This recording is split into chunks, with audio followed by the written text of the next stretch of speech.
आरटीओच्या कामगिरीला फकीरा पॅंथर सेनेचा सलाम।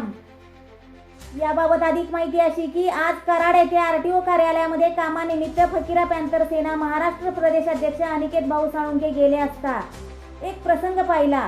तो म्हणजे आरटीओ कार्यालय आवारात एक विकलांग काका त्यांच्या कामानिमित्त आले होते। त्यांचे सदरचे काम दुसऱ्या मजल्यावर असावे, परंतु याची माहिती अधिकाऱ्यांना मिळताच अधिकारी क्षणाचा विलंब न करता काकांच्या मदतीला धावत तळमजल्यावर आले व त्यांचा प्रश्न मार्गी लावला। सांगायचे तात्पर्य एवढेच आहे की अधिकारी आपल्या भूमिका जबाबदारीने पार पाडत असतात।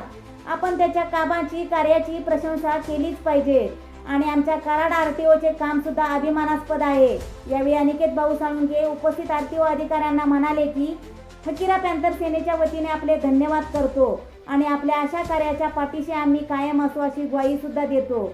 यावेळी अनिकेत भाऊ यांनी कराड आरटीओ अधिकाऱ्यांचे अभिनंदन केले। सर्वांना नमस्ते। प्रथमतः आज मी काही कामानिमित्त कराड आरटीओला आलतो। आमच्या फकीरा पॅंथर सेनेच्या वतीने मी साहेबांना भेटलो काही कामानिमित्त आणि मी येताना एक मला प्रसंग दिसला। प्रसंग असा होता की कराड आरटीओ मध्ये खालच्या साईडला आज हे मामा आहेत, हे मामा खाली थांबले आणि दोन कराड आरटीओचे पोलीस अधिकारी स्वतः त्यांच्यासाठी खाली आले आणि त्यांची समस्या जाणून घेतली। आज कराडात असा बी प्रकार आहे की अधिकारी अशा प्रकारे काम करतात, स्वच्छ आणि क्लिअर कट।